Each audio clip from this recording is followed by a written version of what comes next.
আলাইকুম। আমি তারেক বলছি। জি একটু আয়েশা জি আসিয়ার শরীর কেমন আছে এখন? ভালো না, রক্ত ব্লাড দিচ্ছে, ব্লাড দিচ্ছে। আচ্ছা আচ্ছা আচ্ছা আচ্ছা। তো আমি আমাদের ওখানে যারা নেতা কর্মী আছে, বেশ করে নয়ন আছে ওখানে, ওকে আমি বলেছি। আমাদের মাগুরায় যারা নেতৃবৃন্দ আছে তাদেরকে আমি বলেছি যে তারা আমার পাশে থাকবে, তারা আসিয়ার পাশে থাকবে, যাতে আসিয়ার ন্যায় বিচার হয়। জি আসিয়ার সাথে যারা অন্যায় করেছে তারা যাতে শাস্তি পায়।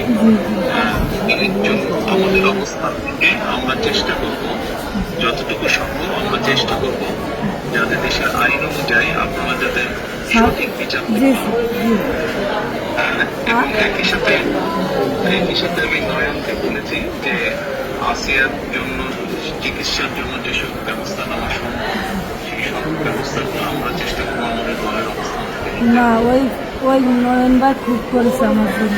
আমার যে খোলাফান আছে ওরা সারা রাত যাবে, আমার জনের যা লাগে সব দিচ্ছে। আমরা ওনার নির্দেশও করেছি। আপনার কাছে একটু আবদার, আমার ছোট বলি, আপনি যদি দেখতেন ওই বুকগুলো বিক্রি করছে, তাহলে আপনারই কেন আসতেন যে ওরা কি জঘন্য খারাপ ব্যবহার করেছে আমার মানুষের। আপনাদের কাছে এইটুকু অনুরোধ যে আমার শাস্তি তো দেবেনি, আর আমার দিকে মনে ক্ষতি করেছে ওরা, একটু আপনার কাছে হাত করতে হবে, একটু সব দিলাম আমি। ইনশাআল্লাহ আমরা আমাদের অবস্থান থেকে আমরা চেষ্টা করবো যাতে আসিয়া ন্যায় বিচার সেই প্রতিষ্ঠা থাকবে।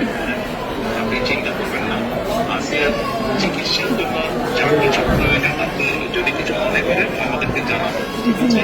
কিন্তু নিয়ে টেনশন করবেন না। ভাই আসবে আমার সাথে।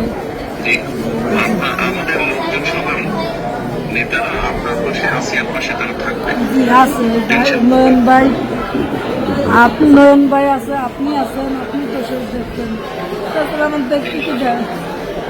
আর আমরা দোয়া করি ইনশাআল্লাহ আসিয়া যাতে দ্রুত সুস্থ হয়। আমি তো ওই দোয়াই করি যাতে আমার বুড়িটা বুড়ি ফেরত আসে।